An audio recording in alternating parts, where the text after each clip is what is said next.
ክረምት ነው። በዚህ የክረምት ወቅት ደግሞ የበጎ ፍቃድ አገልግሎት በኢትዮጵያ ባለፉት ዓመታት እየተለመደ መጥቷል። ከነዚህ ውስጥ አንደኛው ደግሞ ደም በመለገስ የሰዎችን ሕይወት መታደግ ይገኝበታል። እኛም በኢትዮጵያ ደምና ህብረ ሕዋስ ባንክ ተገኝተን ይህንኑ እየቃኘን እንገኛለን። ልትሞት ያለችውን ሕይወት ከእግዚአብሔር በታች መታደግ ቀላል ነገር አይደለም። ይህንን ደማታ የምትሞት እናት ብትኖር ልጆቿን ቤተሰቦቿን በሙሉ በትና ነው የምትሞተው። ስለዚህ እንደዚህ አይነቱን ሕይወት መታደግ ቀላል ነገር አይደለም። ከዛሬ እግዚአብሔር ረድቶኝ ለ125 ጊዜ ደም ለግሻለሁ ማለት ነው። የደም ልገሳ የጀመርኩት በ19 ዓመቴ ሲሆን የመጀመሪያውም ደግሞ ደም የለገስኩበት ጊዜ የጓደኛዬ እናት ታማው ለሳቸው ደም ምትክ ደም ያስፈልግ ነበር በወቅቱ። ያ ምትክ ደም ለመስጠት መጣው። በጤና ላይ ምንም አይነት ጉዳት ስላላደረሰ የሰው ሕይወት ማትረፍ መሆኑንም ስለተረዳሁኝ ከዛው በዛ አጋጣሚ እየተጨመረ የደም ልገሳ እንግዲህ ያው አመታትን አስቆጥሮ እዚህ ጋር ደርሷል። በአሁን ሰዓት በ85ኛ ለግሽ ያለሁ።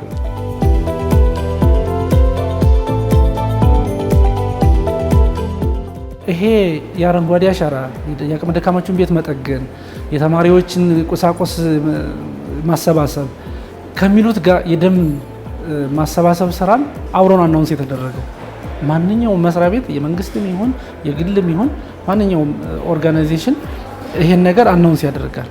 ሁሉንም ማለት ነው። በተለይ ክረምት ላይ ሁሉም መስሪያ ቤቶች ቢዚ ነው የሚያደርጉን። እንደው ዛሬ ቲም ላኩልን፣ ይሄን ያህል ነው የምናሰባስበው፣ እንደዚህ ኃላፊዎቻችን ይለግሳሉ፣ ይሄን ያህል ሰው አዘጋጅተናል። በጣም ነው ቢዚ የሚያደርጉ። ስለዚህ እንደ በጎ ፈቃድ ባህል ሆኗል።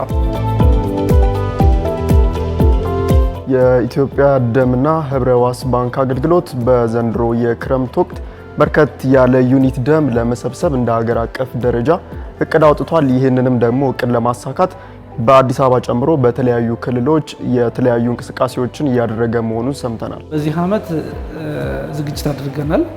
ጥሩ የሆነ ዝግጅት ካምኑ የተሻለ ለመሰብሰብ እንደ ሀገር አቀፍ ደረጃ ወደ 150 ሺህ ዩኒት ደም ለመሰብሰብ አቅደናል። በአዲስ አበባ ብቻ 40 ሺህ ዩኒት ደም ለመሰብሰብ አቅደናል። በተለይ ወደ ሞባይሎቻችን ወይም ተንቀሳቃሽ ቲሞቻችንን ለማብዛት ሞክረናል። ያው ሲበዛ በየቦታው ይደርሳሉ። ስለዚህ ብዙ ደም ያመጣሉ ብለን በማሰብ ካምነው ቲሞችን አብዝተን አደባባዮችንም አስፈቅደን የሚመለከታቸው አጋር አካላት ጋር ተነጋግረን እቅድ ጨርሰናል ማለት ነው። ከዚህ ቀደም የነበረው የደም አሰባሰብ ሂደት ስንመለከት ሰው ይፈራል። ሁለተኛም ደግሞ ከፍርሃትም ባሻገር ደም የመለገስ ባህሉ በጣም ዝቅ ያለ ነገር ነበር። በአሁን ሰዓት ግን ግንዛቤው እየተፈጠረ ነው ያለው። በየቦታውም እኛ እየዞርን በየተቋማቱ እናስተምራለን። ተቋማት፣ ቤተክርስቲያኖች ላይ፣ ትምህርት ቤቶች ላይ እየዞርን ስለምናስተምር በፊት ከነበረው በብዙ ልዩነት አለው። በክረምት የበጎ ፍቃድ አገልግሎት ንቅናቄው እንደ ሀገር ተጀምሯል። የደምና ህብረ ሕዋስ ባንክ አገልግሎትም እንዲሁም ደግሞ ደም ለጋሾችም ይህንን ጥሪ ለሁሉም ኢትዮጵያውያን በማስተላለፍ ሁሉም መጥቶ ደም እንዲለግስ ጥሪያቸውን አቅርበዋል። ሰዎች ነን፣ ነገም እንደምንሆን አናቅም።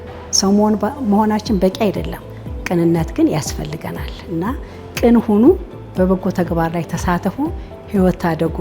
ከመቀበል ደግሞ መስጠት ይሻላል እላለሁ። ሁላችንም ይህንን የሰብአዊ ተግባር በመቀላቀል ደም በመለገስ የሰዎችን ህይወት ለማትረፍ ጥረት ብናደርግ መልካም ነው። በተለይ አዲስ አበባ ላይ 12 አደባባዮች ላይ በየቀኑ 7ቱንም ቀን ከጠዋት 2 ሰዓት እስከ ምሽቱ 12 ሰዓት ደም ይለገሳል። ስለዚህ ባላቸው ሰዎች በትርፍ ጊዜያቸው ከስራ ሲወጡ ጎራ ብለው እንደው እረፍትም ሲያደርጉ ደም በመለገስ ይህን ነገር እንዲሰሩ አብረው እንዲተባበሩ አብረው